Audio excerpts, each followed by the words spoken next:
আসসালামু আলাইকুম এভরিওয়ান। আপনারা সবাই কেমন আছেন? আশা করছি সবাই ভালো আছেন। চলে এলাম নতুন একটা ভিডিও নিয়ে। আজকের রেসিপি টমেটোর চাটনি।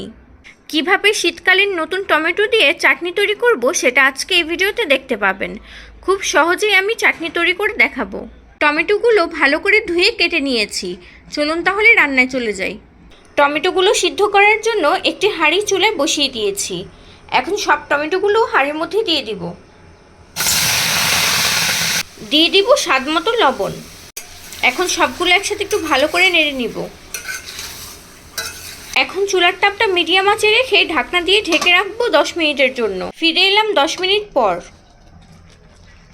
দেখুন টমেটো থেকে কিন্তু অনেক পানি বের হয়েছে। এখন আর ঢাকনা দিয়ে ঢাকা যাবে না।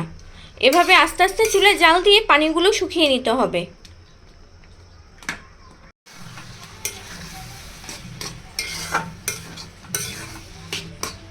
দেখুন চুলার তাপটা মিডিয়াম আঁচে রেখে 10 থেকে 15 মিনিট টমেটোগুলো আমি জাল দিয়ে নিয়েছি। এখন কিন্তু টমেটোগুলো পুরোপুরি সিদ্ধ হয়ে গেছে। এ পর্যায়ে চুলার থেকে নামিয়ে ফেলবো। চুলায় কড়াই বসিয়ে দিয়েছি। এখন দিয়ে দেব পরিমাণ মতো তেল। তেল গরম হয়ে গেছে। এখন এর মধ্যে দিয়ে দিব পরিমাণ মতো পেঁয়াজ কুচি আর রসুন কুচি।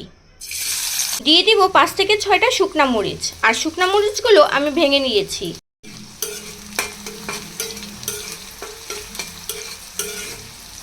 দেখুন সবগুলো একসাথে হালকা করে ভেজে নিয়েছি। এখন সিদ্ধ করে রাখা টমেটোগুলো দিয়ে দিব। এখন সবগুলো একসাথে ভালো করে নেড়ে নিব। এখন চুলার তাপটা কিন্তু মিডিয়াম টু লোয়ের মাঝখানে থাকবে। এভাবে চুলায় আরও 5 মিনিটের মতো টমেটোগুলো ভেজে নিব। এখন দিয়ে দিব হাফ চা চামচ পরিমাণ চিনি। আর চিনিটা দেওয়ার কারণে কিন্তু চাটনির টেস্ট বেড়ে যাবে দ্বিগুণ। সবশেষে দিয়ে দিব ধনেপাতা কুচি। এখন আবারও সবগুলো একসাথে একটু নেড়ে চেড়ে নামিয়ে পরিবেশন করে নিব।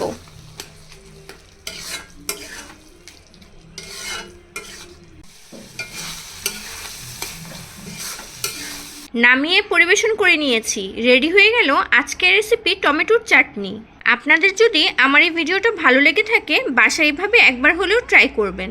আমার ভিডিওতে একটা লাইক কমেন্ট শেয়ার করে আমার পাশে থাকবেন। আর আমার চ্যানেলে যদি নতুন হয়ে থাকেন আমার চ্যানেলটি সাবস্ক্রাইব করতে ভুলবেন না কিন্তু। আল্লাহ হাফেজ।